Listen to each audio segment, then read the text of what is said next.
that was the best advice Ebuka could have given to the housemates after the final reunion. As you guys can know, yesterday was the last reunion show airing in DSTV. Do you understand? So, but before then, I would like to touch some of what the housemate has said so far, because it got to a point where the air was open, the floor was open for housemates to express themselves. Ebuka asked, Queen about Isabella, why didn't they continue their stuff outside the house? So Queen was like, he looked at the whole situation and realized that maybe this was just all a game for the show and all of that, and he wasn't really feeling the whole relationship thing outside the house. He now decided to focus more on his brand instead of. Meanwhile, Isabella was angry about the whole situation. Ebuka asked her, why were you angry that there was no relationship outside the house? She said it was the narrative Cohen gave that made her feel that way. So she had to come out and clear the air that she's just single and she's not ready for any relationship and all of that. So Cohen tried to say that they already had the conversation and they've moved past it. So the next conversation was between Thelma and Rooboy. To be honest, I really felt so bad for Rooboy. I never expected that.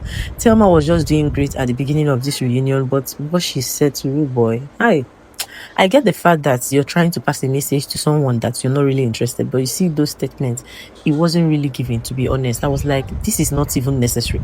You don't need to rub to his face that he's not good in writing or spelling before you make your point. It was really devastating. As a guy, he took it. But I know deep down you killed that soul. It's not when you use weapon on someone, that's when you have killed the person. Words of the mouth can kill someone's soul. You killed that nigga yesterday, and I kind of felt bad for him. You can simply make your point without using those statements. It's okay to not just agree to someone's relationship. Do you get? Although some men cannot really understand when they're trying to explain to you, it's not going to work. You respect that person's decision, but using those statements, to me, it doesn't make sense. So that he cannot be with your son because of this, and he's loud and all of that. You have your points, but saying it in that manner is not really good. That's that about Rooboy and Thelma. Although Ortega was involved in the whole conversation, that he was in the middle of the shipping thing and all of that, but he cleared the air that he was also, fighting for his bro, which is Rooboy, to get to Thelma and all of that. But as you can see, the ship is not shipping, and she has clearly made her point. So it's left for Rooboy to just obey and respect that. So the next conversation was between, Kola and Dede. So that Kola and Dede conversation, I don't know. I was expecting more from Kola. There are some things you need to address in a very matured manner. You don't need to stress it out. It's obvious that this relationship or maybe friendship is not going to work because it ended still in a very dramatic way. So there was no peace. There was no talking out of the whole situation. It was just you trying to say that Dede is materialistic, and then Dede trying to also let you know your own part where you played. Just like Ebuka keep telling people, it doesn't end here. You don't know where you need the other one tomorrow. Forget about what fans are saying. Is the friendship you build with this your housemate that is going to help you guys in future. Fans will be there. The coming season now, they will choose their own fate. Before you know it, you will just fade away. And that's it. So people don't really tend to understand. Most of these housemates, I don't think they get that picture. They just dwell on what the fans are expected of them and all of that.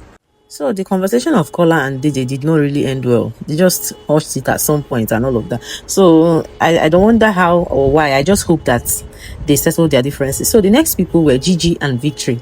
And to be honest, I understood Gigi's side of the explanation that if it was your mother or your sister or your daughter, would you have spoken so much ill of her like that? Which is a valid question. He has a lot to say about this girl that you claimed you once loved or you liked, and she's a nice girl. So it was really heartbreaking. And I hope they sort it out, because Victory is just talking out of flesh and anger. Do you understand? Moving on to the next, it was Doris. Doris trying to explain the scenario of what happened between her and Emisi. That Emisi finished brushing and came out and flinged the brush on her. And people misunderstood that narrative, especially her fans.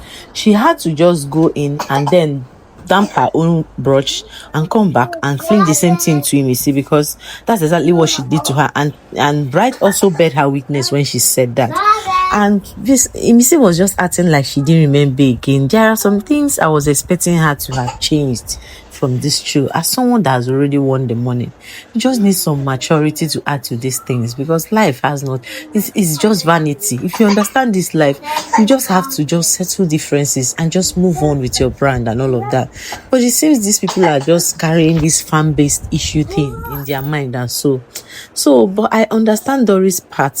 It was valid, but I just feel, why is it not even addressed? You just talk about it and then everybody will carry their beef and continue going.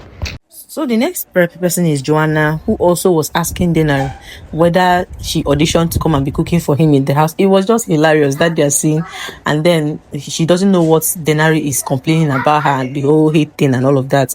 So Ebuka asked Denari. Denari was like, that honestly speaking, that the only place he spoke about Joanna was in the interview he had with him, which is Ebuka, and telling him that she can't be friends with Joanna, that it was intentionally being wicked to her, even down to the food, and even when she was doing other people's hair, she refused to do her own hair and all of that. She was just asking himself, what did he do to deserve this wickedness? So when she finally one day brought food to give him, he was really scared. Like this one, she wanted to give him food for the first time. So Fear no agree and chop the food and all that. I laughed out loud yesterday because of Joanna. So Isabella now asked Denari, okay, what about her? What about her? Who housed you that was so kind to you and all of that? You were busy saying so many nasty things about her behind her and all of that. So he was like, this is the only person he's going to genuinely apologize, because he knew Isabella outside the house and she wasn't like this. So when he started noticing all the drinking and all the nasty things she was doing, he was just pissed. Like, this girl is not like this. Is it because of the show or something? At some point he started seeing that, okay, this might be strategy or something. So on the other hand, Mensa now started attacking Denari. Like, what did he do? He barbed you guys hair every week, almost all the housemates, and then he begged you to get Doris to give him food. He went and told Doris not to give him food and all of that. Is that not wickedness? So the thing pissed him off, and he was like, why will you tell me to give you the food that she cooked for the two of them? So what do you want him to do? It can't be like say Mensa was just ready to fight Denari that night, which I did not see much of a reason for that flaring up and all of that. Maybe it really pained him as a person, but I didn't think he'd take that response from Denari, lightly. So Ebuka was even acting unconcerned about it, which is exactly what I would do if I was there. So it was just the housemates that were holding them back and all of that. So that was the scene, and it was just Isabella that Denari apologized to. The rest, he didn't even say anything. Rather, he was just exchanging words with them. So it was now Sultana, Kola, and Bright's turn. Sultana was now asking Kola and Bright what she did to them that they were talking against her. So it started with Bright. Bright was like, you don't do me anything. I don't have any business with you. It was, Culture, who was gossiping and went and told you that I like you, said I like you, and then he will come back to me and say that Sultana is dying for me. So it was just a misconception from Culture, and you think I have something against you. I don't even have anything against you. So Kola now also told her that it was what you told him. You told him that I'm using her from her fans and all of that. So it made me, off from you and all of that. So they were just being blunt, and it still was not sorted out. It just ended just like that. Nothing was sorted out. So Faith was given an opportunity to speak. He was now asking even Isabella what he did for the hate, that he knew he took care of her, especially her when she was having leg issue. He took care of most of these housemates with all his heart. So immediately he got disqualified. Everybody has a lot to say about him in his absence. That's what did he do to deserve that? I understood his pain. I understand that part. People were saying, oh, Faith did a lot of things to people in the house. Yeah, and he owned up to some of the things he did, and he apologized. So, but I'm surprised that there's still beef. I thought calling it reunion was people trying to sort out their differences. I know there may be reconcilable ones, but what is in this world that you cannot just, have a civilized conversation with your fellow housemates and let it die out like that, So it was sort of somehow to me. Do you get? So that's why I just said, you get as this thing ends, Sha. So Thelma stated out, some misconception that was said about her. Like 2 things Imisi said that she did not. One is about K-Bobo situation, I think. And then there's another thing, remind me please, I've forgotten. So she actually even asked people who were involved there, and they still confirmed that nothing like that happened. Even K-Bobo that Imisi was saying that she was following that, up and down and all of that. So K-Bobo also, stated that she didn't do that. So, but Imisi was just saying that she owned it with her chest, she saw it with her colloquial eyes, and she's not going to apologize. At some point, I was like, is this thing Imisi doing necessary? I know her fans will come for me, but few people don't like when people tell people the truth. There is some maturity I expect as someone that is already winner, that owns that money. It's not necessary to do all these things. These fans that you think that are with you, they will still get another fave very soon. Very soon. Ask other winners. Very soon they will reduce. So try to build a good relationship, except those that doesn't want you. Just keep them there. Do you get?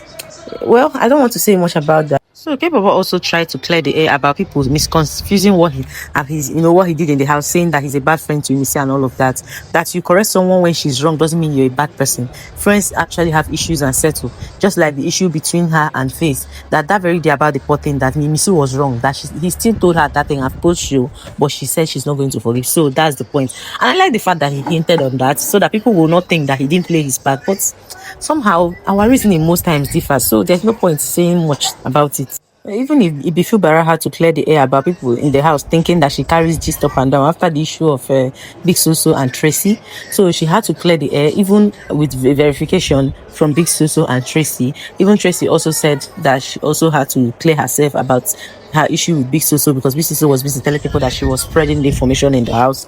So, but they still sorted out their issues. They ironed it out. Then Imisina went ahead to say she wants to clear the allegations from Faith and all of that. That Faith wants to wash his guilt in this show, but it's not going to work for him and all of that, and blah blah blah. I did not see any acknowledgement and all of that. So that was how she ended up with her Faith issue.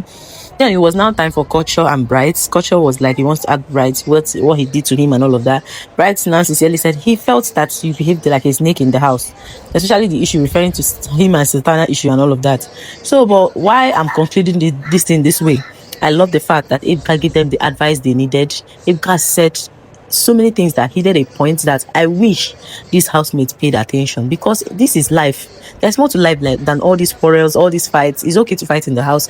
You will not say that in that house you didn't talk about anybody, and this life is hard, that you're going to be carrying more grudges. I just wish they settle their issues, and also wish them well as the new ones are about to come in, and I pray that they excel in whatever they are doing. Do you understand? So that's all for this reunion, and see you guys when the new show begins.